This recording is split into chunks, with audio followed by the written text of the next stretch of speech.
24వ అధ్యాయము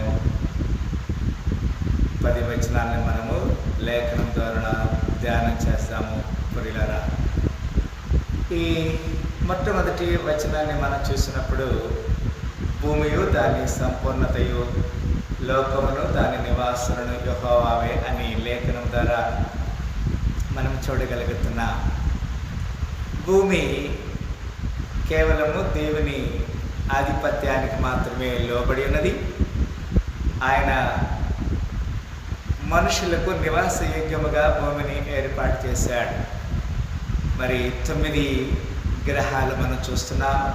9 planets are there, but the only earth he chose and he has given the human. అది నరులకు నివాసయోగ్యం. అందుకే దాని అంటాడు కదా, లోకమును దాని నివాసులను యెహోవావే. ఈ భూమి మీద నివాసం చేసే ప్రతి మనిషి కూడా దేవునికి సంబంధించిన వ్యక్తులే అని చూస్తున్నాం. ఎస్, ఆయన సముద్రముల మీద దానికి పునాది వేసాను, ప్రవాహ జనుల మీద దాన్ని స్థిరపరిచాను. కొన్నిసార్లు మనము అర్థం కాని విషయం ఏమిటంటే, ప్రియులారా, భూమి మీద ఏదైనా సరే పునాది వేస్తాం, కానీ దేవుడు సముద్రం మీద దానికి పునాది వేస్తాడని చెప్తున్నాడు. అంటే భూమిని 4 భాగాలు చేసినప్పుడు ఒక భాగం మాత్రమే భూమి ఉన్నది, 3 భాగాలు నీరు, మరి 7 సముద్రాలు ప్రపంచాన్ని ఆవరించి ఉన్నాయి. మన భూమికి చుట్టుపక్కలంతా కూడా ఎక్కడ చూసినా కానీ నీరే ఉన్నది. 3 వంతులు నీరున్నది, 1 వంతు భూమి ఉన్నది. అందుకే అంటాడు ఇక్కడ, for he had founded it upon the Cs and established it upon the floods. ఆయన సముద్రం మీద దానికి పునాది వేసెను, ప్రవాహ జలములు దాన్ని స్థిరపరచను. ఎంత కృపామయుడు, ఎంత జ్ఞాని, ఎంత శిల్పకారుడు. మనం ఒక చిన్న పిల్లలు మరి ఆటలాడుకుంటూ ఒక ఇల్లు కడతారు, లేకపోతే భోజనాలు వడ్డించినట్లుగా చేసినట్లుగా చేస్తారు. అది ఒకవేళ మనుషులకి ఆ విధంగా చేయొచ్చు పిల్లలుగా.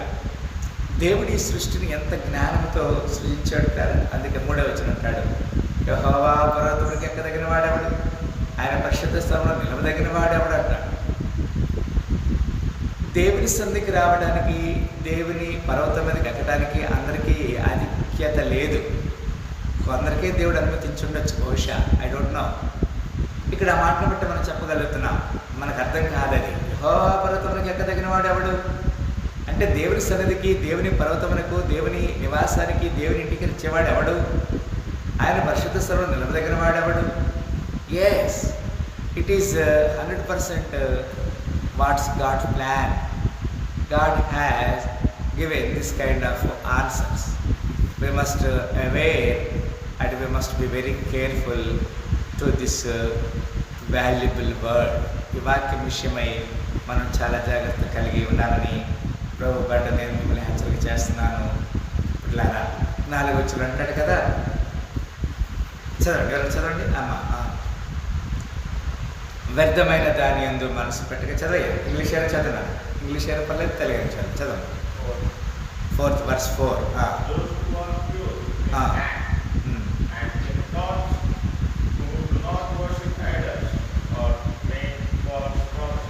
Yes, he that hath clean hands and a pure heart, who hath not lifted up his soul unto vanity, nor sworn deceitful. వ్యర్థమైన దాని యందు మనసు పెట్టద్దంట కదండి. కపటముగా ప్రమాణం చేయద్దు, నిర్దోషమైన చేతులు, ప్యూర్ హ్యాండ్స్, శుద్ధమైన హృదయం, pure heart, clean hands and pure heart.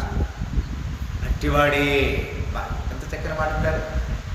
దేవునికి ఇలాంటి వారు కావాలి. He need this kind of people.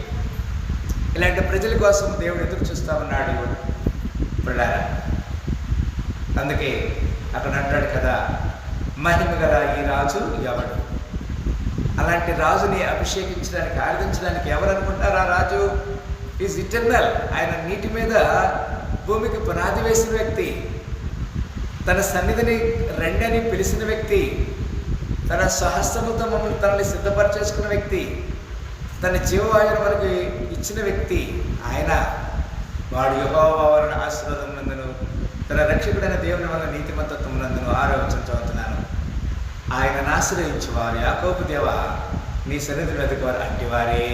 Yes, ఇలాంటి ప్రజల్ని దేవుడు కోరుకుంటున్నాడు.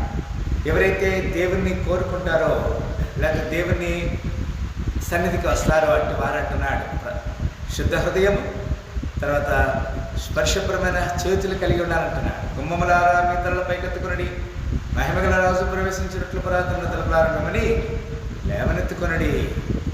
మహిమగల ఈ రాజు ఎవడు? బలశౌర్యము గల యెహోవా. ఎంత చక్కని మాట్లాడారు. ఎవరి మహిమగల రాజు? Who is this king of glory? The lord strong and mighty, the lord mighty in battle. మహిమగల ఈ రాజు కదండి. గుమ్మములారా మీ తలల పైకెత్తుకొనడి, పురాతన తలపులారా మహిమగల రాజు ప్రవేశించినట్టు మిమ్మల్ని లేవనెత్తుకొనడి. Lift up your heads or your gates, even lift them up, you everlasting doors, and the King of glory shall come in. మహిమగల పరిచర్య పొందినందున ఆధైర్యపడను, కృప పొందినందున. మహిమగల పరిచర్య పొందినందున ఆధైర్యపడను, కృప పొందినందున. మహిమతో నీవు దిగివచ్చు వేళ, మహిమతో నీవు దిగివచ్చు వేళ. మార్పు నందెల నీ పోలికగా శ్రీమంతుడా యేసయ్యా.